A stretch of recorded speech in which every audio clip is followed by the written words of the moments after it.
सर्वमंगल मांगल्ये शिवे सर्वार्थ साधिके शरण्ये त्र्यंबके गौरी नारायणी नमोस्तुते। श्री लक्ष्मीची कृपा आपल्यावरती व्हावी, तिने आपल्या घरात सतत वास करावा, पैसा शांती समाधान घरात नांदावे म्हणून श्री महालक्ष्मीचे व्रत करतात। हे व्रत केल्याने मनातल्या सर्व इच्छा पूर्ण होतात। श्री महालक्ष्मीची अनेक नावे अनेक रूपे आहेत। पार्वती, सिंधुकन्या, महालक्ष्मी, लक्ष्मी, राजलक्ष्मी, गृहलक्ष्मी, सावित्री, राधिका, रासेश्वरी, चंद्रा, गिरिजा, पद्मा, मालती, सुशीला अशा विविध नावांनी श्री महालक्ष्मी ओळखली जाते। अशा या सर्वांभूती असलेल्या श्री महालक्ष्मीची ध्यानी घ्यावी अशी ही कहाणी मी आज तुम्हाला सांगणार आहे। तत्पूर्वी एक विनंती आहे, तुम्ही चॅनलवरती नवीन असाल तर चॅनल लाईक करा आणि सबस्क्राईब देखील करा। तसेच कमेंटमध्ये ओम महालक्ष्मी नमः लिहायला विसरू नका, जेणेकरून आपल्याला देखील माता लक्ष्मीचा आशीर्वाद हा नक्कीच प्राप्त होईल। श्री महालक्ष्मी देवीची कथा, गुरुवारची कहाणी। श्री गणेशाय नमः, श्री महालक्ष्मी देवे नमः। सुजन हो ऐका श्रीदेवी महालक्ष्मीची कहाणी। ही कहाणी आहे द्वापार युगातील सौराष्ट्र देशातील। त्या सौराष्ट्र देशात एक भद्रश्रवा नावाचा राजा राज्य करत होता। तो राजा पराक्रमी, प्रजादक्ष आणि धार्मिक होता। त्या राजाच्या राणीचं नाव होतं सूरजचंद्रिका। ती अत्यंत सुंदर रूपवान होती। तिला आपल्या श्रीमंतीचा आणि रूपाचा मोठा गर्व होता। मागील जन्मात ती एका वैश्याची पत्नी होती। तिचे तिच्या नवऱ्याशी नेहमी भांडण होत असे। एकदा असेच झाले, ती त्या भांडणास कंटाळली आणि रागारागानं घर सोडून बाहेर पडली। ती रानावनात फिरत असताना तिला काही सुवासने एक पूजा करत असताना दिसल्या। तिने पुढे होऊन त्यांच्याकडे त्या पूजेची चौकशी केली। तेव्हा त्यांनी तिला सांगितले की हे धनदात्री श्री महालक्ष्मीचे पूजा व्रत आहे। तिने त्यांच्याकडून त्या देवीच्या व्रताची संपूर्ण माहिती घेतली। पुढे ती मोठ्या भक्तिभावनेने ते व्रत करू लागली। त्या तिच्या व्रताचरणाने देवी महालक्ष्मी तिच्यावर प्रसन्न झाली। तिचे दारिद्र्य दूर झाले। कालांतराने ती वैश्यश्री मरण पावली। तीच पुढे राजघराण्यात जन्म पावली। तिचा भद्रश्रवा राजाशी विवाह झाला। ती राणी झाली। त्या दोघांना 7 पुत्र आणि एक सुंदरशी कन्या झाली। त्या कन्येचे नाव होते श्यामबाला। एकदा काय झाले, देवीच्या मनात आले की आपण सूरजचंद्रिका राणी जाऊन भेटावी, तिला आपली ओळख पटते का ते पाहावे। मग देवीनं काय केले, एक म्हातारीचं रूप घेतलं, फाटकं लुगडं नेसली, माथी मळवट भरला, हाती एक काठी घेतली। म्हातारी काठी टेकत टेकत राणीला भेटायला थेट तिच्या राजवाड्यातच आली। म्हातारीने आवाज दिला, आहे का कोणी, मला कोणी घास देईल का? म्हातारीचे ते बोलणे ऐकून एक दासी धावत पुढे आली। तिने मोठ्या विनयाने त्या म्हातारीस विचारले, अहो आजीबाई, कोण तुम्ही? इथं कशाला आणि कोणाकडे आलात? तुमचं काय काम आहे? तुम्ही कुठून आलात? तुमचे नाव काय? त्यावर मधून मधून खुकत खुकत म्हातारी त्या दासीला म्हणाली, अगं माझं नाव कमला, मी द्वारकेहून आले आहे तुझ्या सूरजचंद्रिका राणीस भेटायला। कुठे आहे ती राणी? तेव्हा ती दासी हलक्याच आवाजात म्हणाली, आजी, राणीसाहेब आता त्यांच्या महलात आहेत, मैत्रिणीशी गप्पा गोष्टी करत आहेत।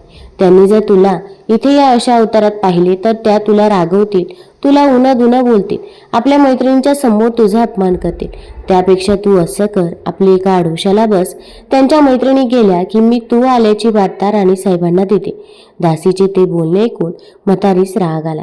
ती रागारागानं म्हणू लागली, अगं ही तुझी राणी आता धनसंपत्तीने रूपानं गर्विष्ठ झाली आहे। ती आज राणी झाली आहे खरी, पण मागच्या जन्मी ती एक दरिद्रीच वैश्यस्त्री होती। त्या जन्मात तिने माझे श्री लक्ष्मी व्रत केले म्हणून तिला या जन्मी ही राजवैभव प्राप्त झाले आहे। पण ती मात्र आता गर्विष्ठ उन्मत्त झाली आहे। तिला याचा परिणाम भोगावा लागेल, तेव्हाच तिचे डोळे उघडतील। जाते मी असे म्हणून ती म्हातारी तावातावाने निघाली। तेव्हा दासी घाबरली। तिने म्हातारीचे पाय धरले, तिला पाणी दिले आणि तिची क्षमा मागितली।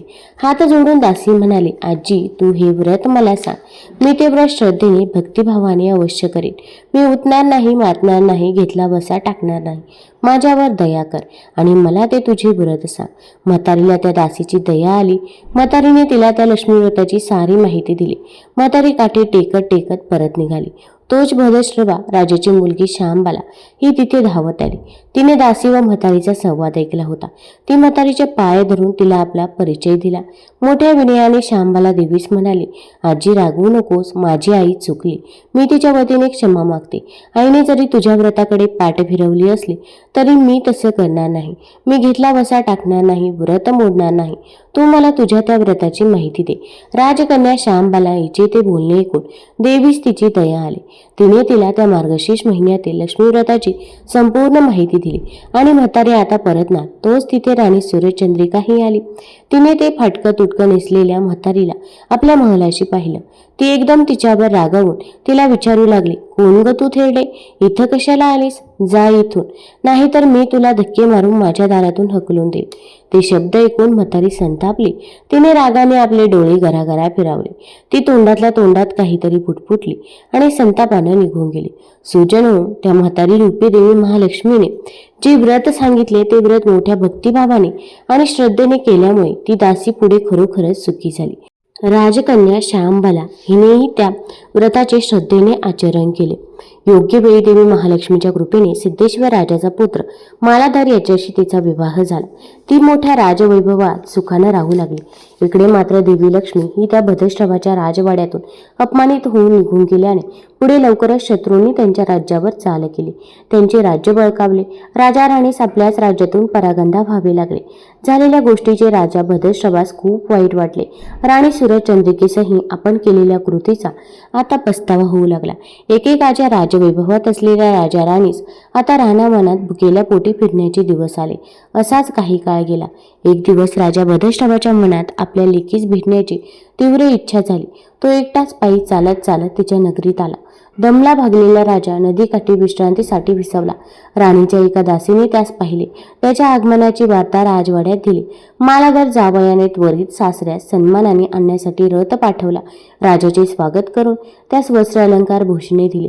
मोठ्या आदराने प्रेमाने ठेवून घेत त्याचा उचित आदर सन्मान केला. काही दिवस आपल्या लेकीच्या घरचा पाहुणचार घेऊन राजा परत निघाला.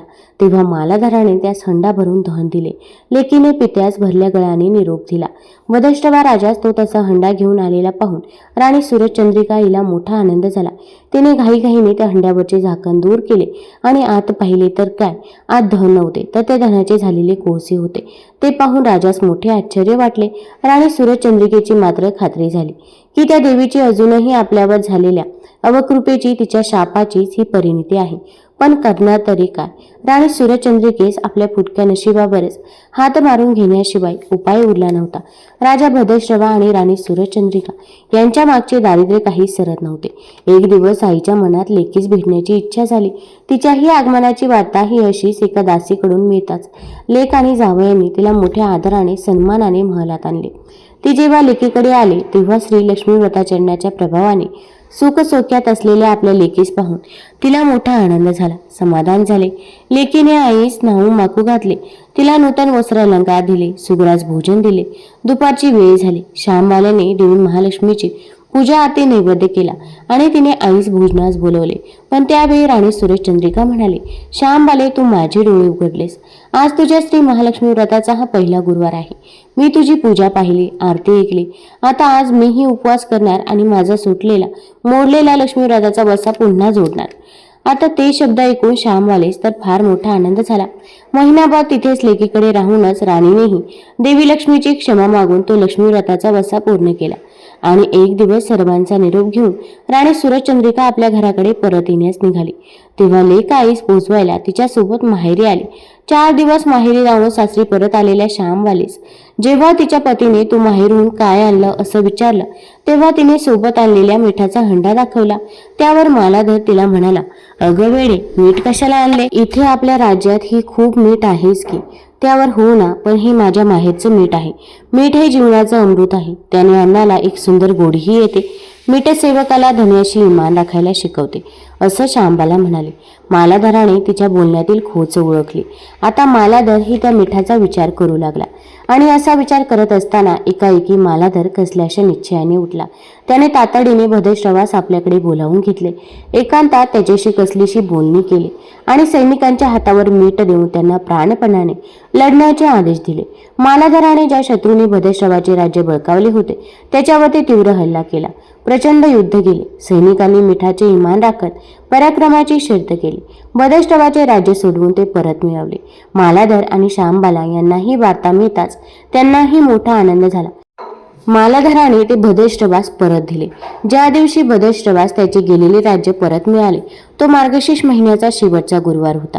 राणी सूरजचंद्रिकेने पुनश्च सुरू केलेल्या लक्ष्मी व्रताचा तो शेवटचा गुरुवार होता. त्या गुरुवारीच भद्रश्रवास त्याचे गेलेले राज्य परत मिळाले. इतकेच नाही तर देवीच्या वरद कृपेने राजाचे दूरदेशी गेलेले 7 पुत्र ही नेमकी त्याच दिवशी घरी परत आले. सर्वांनाच मोठा आनंद झाला.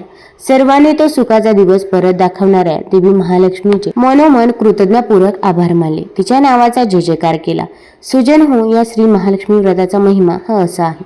जो कोणी भक्त भाविक हे व्रत निष्ठेने भक्तिभावाने आचरतात त्यांच्यावरती देवी महालक्ष्मी आपल्या कृपेचा वर्षाव करते. ही साठा उत्तराची कहाणी सर्वांनी मोठ्या भक्तिभावाने वाचावी, ऐकावी, म्हणजे त्यांच्या घरात सदैव श्री महालक्ष्मीचे वास्तव्य राहून ते घर सुख सौख्याने भरून जाते. अशी होती श्री महालक्ष्मीची कथा. एकदा कमेंटमध्ये ओम महालक्ष्मी नमः जरूर लिहा. श्री महालक्ष्मीची आरती.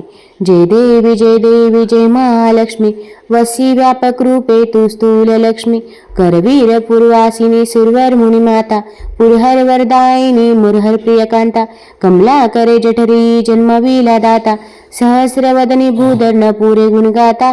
जय देवी जय महालक्ष्मी, वसी व्यापक रूपे तू स्थूल लक्ष्मी, मातुलिंग गदा खेटक रविकिरणी, झळके हाटक वाटी पियुष रस पाणी, मानी करसना सुरंग बसना मृगनयनी, शशीधर वदना राजेश मदनाची जननी. जय देवी जय महालक्ष्मी, वसी व्यापक रूपे तू स्थूल लक्ष्मी, तारा शक्ती अक्षम्या शुभचका गौरी, सांख्य म्हणती प्रकृती निर्गुण निर्धारी, गायत्री निज बीजानिक मागमसारी, प्रगटे पद्मावती निज धर्मचारी. जय देवी जय महालक्ष्मी, वसी व्यापक रूपे तू स्थूल लक्ष्मी, अमृत भरिते सरिते अगदूते बारी, मारी दुर्गट सुरा भौदुस्तर तारी, वारी माया पटल प्रणमत परिवारी, हे रूप चिद्रूप तद्रूप धावी निर्धारी. जय देवी जय महालक्ष्मी, वसी व्यापक रूपे तू स्थूल लक्ष्मी, चतुरानन्ये कुच्चित कर्माच्या ओळी, लिहिल्या असतील माते माझे निज भाळी, पुसोनी चरणातळी पदसुमने क्षाळी, मुक्तेश्वर नागर क्षीरसागर बाळी. जय देवी जय महालक्ष्मी, वसी व्यापक रूपे तू स्थूल लक्ष्मी. जय देवी. तुम्हाला जर ही माता लक्ष्मीची कथा आणि आरती आवडली असेल तर चॅनलला लाईक करा, सबस्क्राईब करा आणि आपल्या मित्रपरिवारासोबत जरूर शेअर करा. धन्यवाद.